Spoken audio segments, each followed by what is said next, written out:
ಬೆಂಕಿಯುಂಡೆಯ ಹಾಗೆ ಸೈನ್ಯವನ್ನ ಸುಡುತ್ತಾ ಬರ್ತಿದ್ದ ಕರ್ಣನ ಕೈಗೆ ಸಿಕ್ಕ ಪಾಂಡವ ಪಕ್ಷದವರು ಸಾವಿನ ಮನೆಗೆ ಹೋಗ್ತಾ ಇದ್ರು. ಮಾತೃ ವಾತ್ಸಲ್ಯಕ್ಕೆ ಕಟ್ಟು ಬಿದ್ದು ತಾಯಿಗೆ ನೀಡಿದ ವಚನದಿಂದಾಗಿ ಕರ್ಣ ಹಿಂದಿನ ದಿನ ತನ್ನ ಕೈಗೆ ಸಿಕ್ಕಿದ್ದ ನಕುಲನನ್ನ ಜೀವ ಸಹಿತ ಬಿಟ್ಟು ಕಳಿಸಿದ್ದ.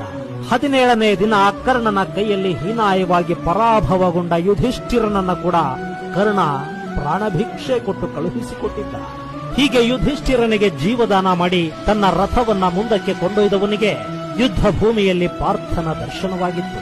ಅಲ್ಲಿ ಕರ್ಣ ಹಾಗೂ ಅರ್ಜುನ ಎದುರು ಬದರಾದ ಕೂಡಲೇ ಅವರಿಬ್ಬರ ನಡುವೆ ರಣಭಯಂಕರ ಯುದ್ಧ ಶುರುವಾಗಿ ಹೋಯಿತು. ಅದು ಎಂಥ ಯುದ್ಧ ಅಂತೀರಿ? ಲೋಕ ಕಂಡ ಮಹಾಪರಾಕ್ರಮಿ ಧನುರ್ಧಾರಿಗಳಿಬ್ಬರು ಅಲ್ಲಿ ಕಾದಾಟಕ್ಕೆ ನಿಂತಾಗ ಕದನ ಭೂಮಿ ನಡುಗಿ ಹೋಗ್ತಾ ಇತ್ತು. ಬೆಂಕಿಯುಂಡೆಗಳು ಬಾಣದಿಂದ ಸಿಡಿಯಲಾರಂಭಿಸಿದ್ರು. ಅದೆಷ್ಟು ಗಂಟೆಗಳು ಕಳೆದರೂ ಅವರಿಬ್ಬರಲ್ಲಿ ಯಾರೊಬ್ಬರು ಸೋಲೋ ಬಾತೆ ಇರಲಿಲ್ಲ. ಹೀಗೆ ನಡೆದರೆ ಯುದ್ಧ ಒಂದು ನಿರ್ಣಾಯಕ ಹಂತವನ್ನ ತಲುಪಲಾರದು ಅನ್ನೋದು ಕೃಷ್ಣನಿಗೆ ಮನವರಿಕೆಯಾಯಿತು. ಆ ಕಾರಣಕ್ಕೇನೆ ಅವನು ಅರ್ಜುನನಿಗೆ ದಿವ್ಯಾಸ್ತ್ರವನ್ನ ಹೂಡೋದಿಕ್ಕೆ ಹೇಳಿದ. ಅರ್ಜುನ ದಿವ್ಯಾಸ್ತ್ರವನ್ನ ತನ್ನ ಬಿಲ್ಲಿಗೆ ಜೋಡಿಸುತ್ತಿದ್ದ ಹಾಗೆ ಕರ್ಣ ಕೂಡ ಎಚ್ಚೆತ್ತುಕೊಂಡ. ತನ್ನ ಬತ್ತಳಿಕೆಯಿಂದ ಬ್ರಹ್ಮಾಸ್ತ್ರವನ್ನ ಹೊರತೆಗೆದು ಅದನ್ನ ಹೂಡೋದಿಕ್ಕೆ ಸಿದ್ಧನಾದ. ಆಗ್ಲೇ ಅದೊಂದು ದುರ್ಘಟನೆ ಸಂಭವಿಸಿಬಿಡ್ತು. ಇದು ಶಾಪದ ಮಹಿಮೇನೋ ವಿಧಿಲಿಖಿತನೋ ಹೇಳೋದು ಕಷ್ಟ. ಕರ್ಣ ಅನ್ನೋ ಮಹಾರಥಿ ಬದುಕಿನ ಆದಿಯಿಂದಲೂ ದುರದೃಷ್ಟವನ್ನೇ ಬೆನ್ನಿಗೆ ಅಂಟಿಸಿಕೊಂಡು ಬಂದವನು. ಈಗ ಕೂಡ ಅವನ ಹಣೆಯ ಬರಹದಲ್ಲಿ ವಿಧಿ ಅದೃಷ್ಟವನ್ನೇನೂ ಬರೆದಿರಲಿಲ್ಲ.